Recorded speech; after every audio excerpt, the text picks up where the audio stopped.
I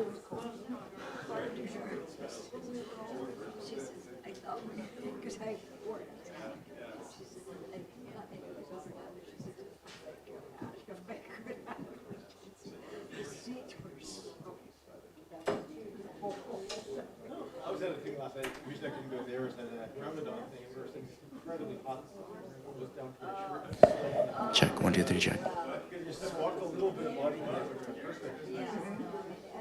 But you know what? That's fine.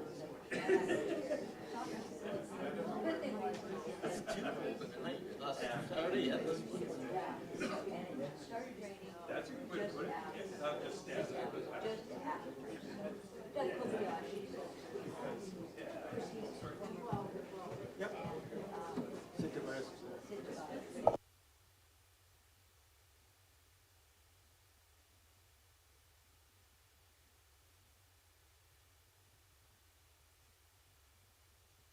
Check, 1, 2, 3, check, 1, 2, 3.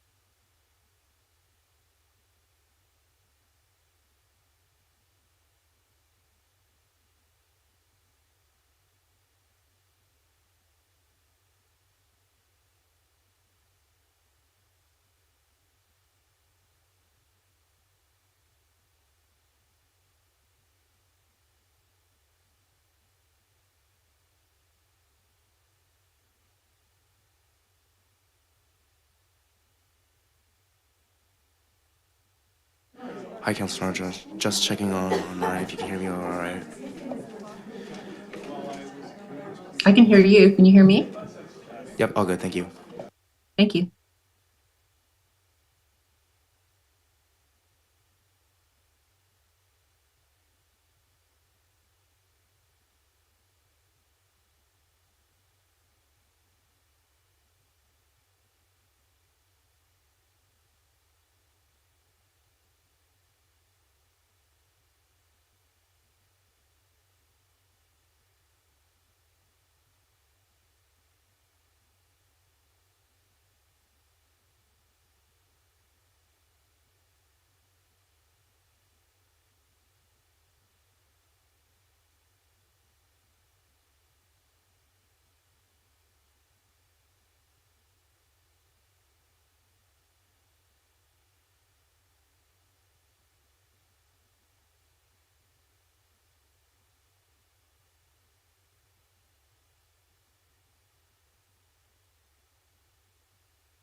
Hi, Council Braithwaite. I'm just checking to see if your audio is working. Thank you. Thank you. Can you hear me? Yep, I can hear you. Thank you. Perfect. Thank you.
This is a final sound check. Thank you.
Good evening, everyone. Good evening. I am Kevin Murdoch, the Mayor of Oak Bay, and I'd like to call to order our 6 o'clock special council meeting. As we do so, we'd like to acknowledge that we gather on the traditional territories of the Coast and Strait Salish people, specifically the Lekwungen people known today as the Esquimalt and Songhees nations, that their connections to these lands continue to this day.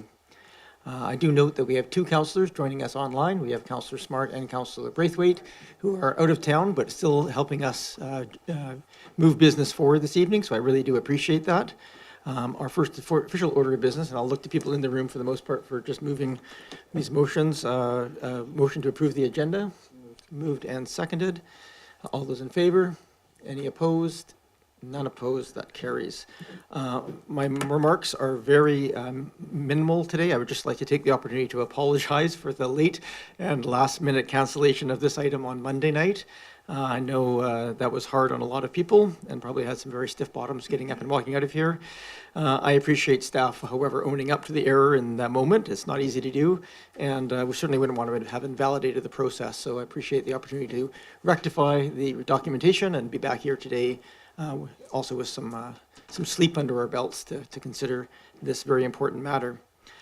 Speaking of that, our first order of business is the matter of 1157 York Place and 1562 Prospect Place, the Heritage Revitalization Agreement, Authorization Bylaw number 4885-2025. We'll hand this over to Mr. Green, I believe. Oh, Mr. McStravick, my apologies.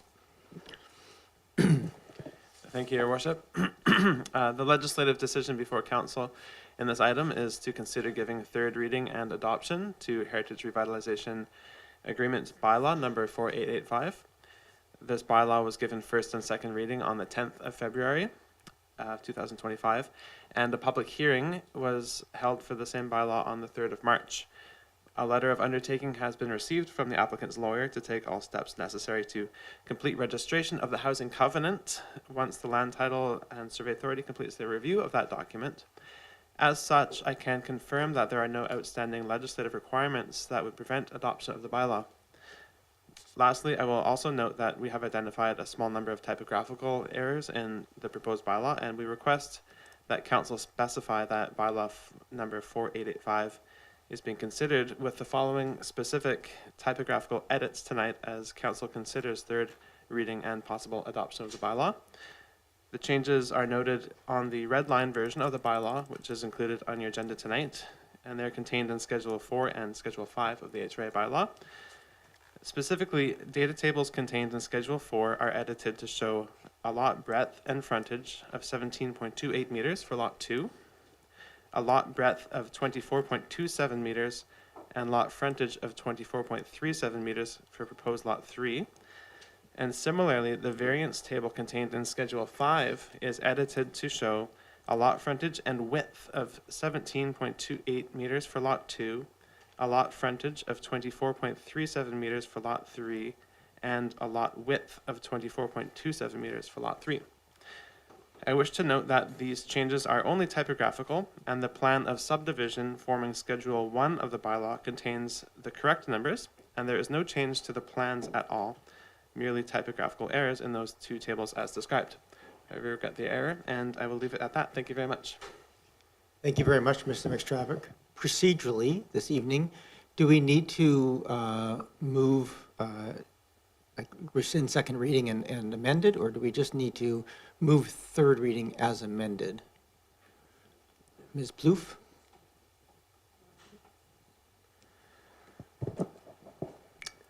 Thank you, Your Worship.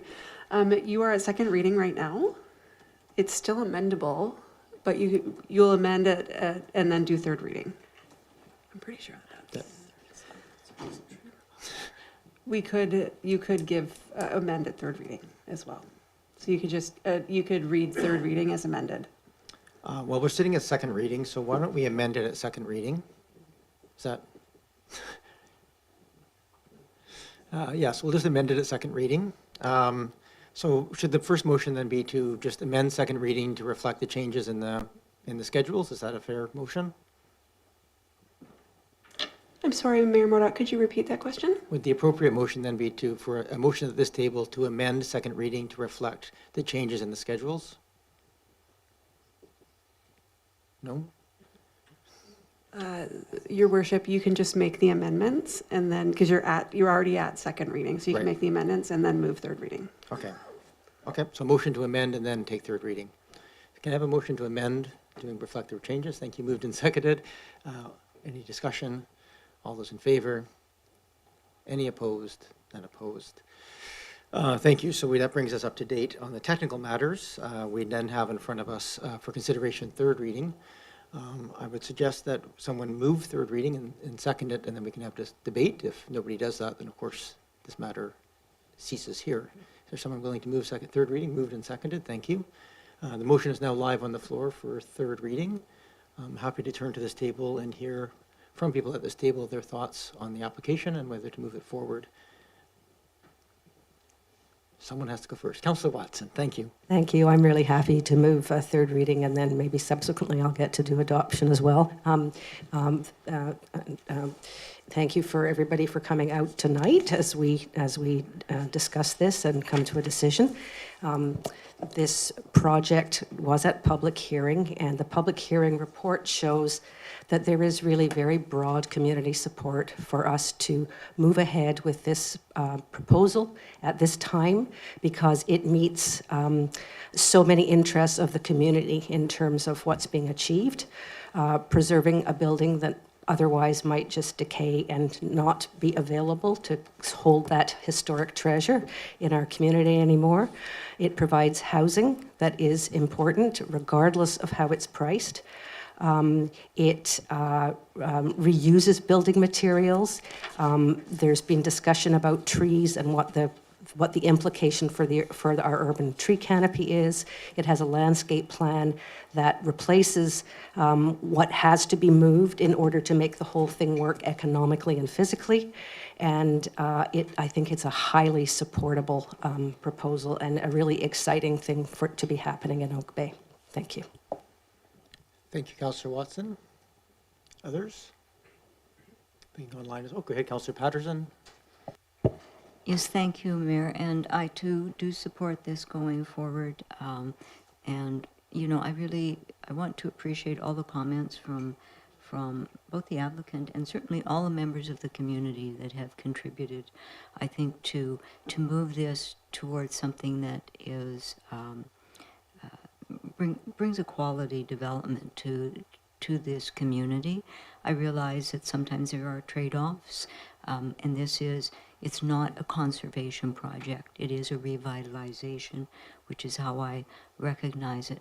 And I think, hopefully, I realize that there's still the turmoil of the construction that will have to take place, but after that, I think that it will really enhance the community for better living quality for hopefully the new people that will move in. So I am happy that it is, after many months, finally going forward. Thank you. Councillor Patterson. Does anybody else wish to speak to the item? Councillor Appleton. Thank you, Worship, and speaking in favor of the motion on the floor, and also just recognizing the community's interest and everybody who took so much time to come out to share their thoughts at the public hearing. And I think that everybody recognizes that there's a lot of components of this that are inherently a bit of a compromise, to my mind, on balance of factors. It's supportable. You know, we're retaining a really significant older building. We're creating a diversity of housing forms. We are creating housing forms close to the village and trying to, you know, at the core of it, retain a very significant building. And I appreciate Councillor Patterson's comments, and I concur. It is a revitalization project and a change to the property rather than a strict preservation. But I think it's really important to reflect on, in the current economic environment and the current environment, that we find ourselves finding the resources to be able to make the level of investment into a property like this to make sure that it's retained for a long time and functions as a really important housing option in the community is significant. And so, like you say, on balance of factors and recognizing that there is, you know, some significant compromise being exercised here, I'm really in support of retaining that home and producing a good outcome as far as housing. Thank you, Your Worship. Thank you, Councillor Appleton. Do either of the members online wish to speak to the motion? Go ahead, Councillor Smart. Yeah, thank you. And I just wanted to thank the community because I really feel that the positive outcome of the balance of this project was due to the passion in our community to come out and speak to what really matters. And so I just wanted to thank the community for coming together and helping to make this a really great project. Thank you. Councillor Braithwaite. Thank you, Mayor. As I've said before, this version of the HR is significantly improved from earlier iterations, and I think we have Mr. Collins to thank for that. The revised designs, though, are more in keeping with the character of the neighborhood, and the careful approach to the redesigning of Annandale is quite commendable. However, I really remain strongly opposed to rotating Annandale or carving off land from the back of the property. This is a significant concern for me, the change to Annandale's property line.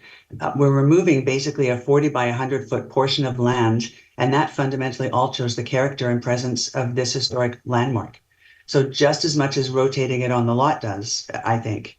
The suggestion from the neighbors that we saw the other night to site the duplex further back, preserving a clearer view of Annandale from York Place and utilizing the existing driveway opening for both properties was, I thought, a thoughtful and practical alternative. Like them, I could have fully supported that approach. I also have a really hard time with the removal of over 20 oak trees. It was said at our council meeting on Monday night that when we denied the removal of one tree from a property, that we did it because trees are an asset to our community. I believe this really strongly. So I would have liked to have seen some changes made to the driveway so we could have at least saved the majority of those trees. So unfortunately, given where I've heard my councillor colleagues standing tonight, the option of not moving Annandale and siting the duplex further back appears to not really have a path forward. I do worry that the physical moving and rotating of Annandale poses a real risk of irreversible damage. And while I hope that it doesn't happen, the possibility does weigh heavy on me. Rotating and relocating a designated heritage asset in a neighborhood specifically designated as a conservation area contradicts the very principles Council has set for heritage protection. Development in such areas should be sensitive and aligned with the district's HCA guidelines. And there's a broader concern at play, a pattern of incremental shifts that ultimately favor development interests over the community's best interests, in my opinion. We agree to divide the pie, but when it becomes, oh, we need just a little more land, a little more space for parking, a few more trees cut down, until in the end, the balance really tilts heavily in one direction. And this may be highly profitable, but is it truly serving the broader community? So given those concerns that I have, I will be voting against the motion. Thank you. Thank you very much, Councillor Braithwaite. My comments on this are, first, I want to just appreciate the availability of a heritage revitalization tool, heritage revitalization agreement tool, because it gives us the opportunity to look at these parcels in a more holistic fashion. And the heritage conservation area obviously gives us additional context for considering changes within that area. In this case, like many, we have to address things such as zoning flexibility and heritage protection and environmental matters. And this tool allows us to do it in a cohesive and comprehensive approach. Of course, it means that these are often very complicated, and that's where we are today, is there's many competing factors. I do acknowledge this has had multiple attempts at coming back with the right balance, and this is the first time that Council has seen fit to see it have value to move forward to the point of a public hearing and then contemplation. So here we are, post-public hearing.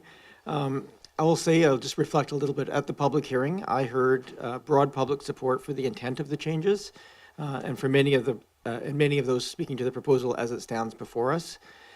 I also heard some legitimate dissent. I think Councillor Braithwaite highlighted many of those, particularly around how heritage best practice should be interpreted, around the rotation and other factors, the loss of the Gary oak trees, and the layout of the lots, with some suggestions for change. So I'll try and be brief here, but here's where I stand at the moment. I do appreciate the extra effort to bring this back in a modified form. I think Annandale deserves every opportunity to find a positive outcome.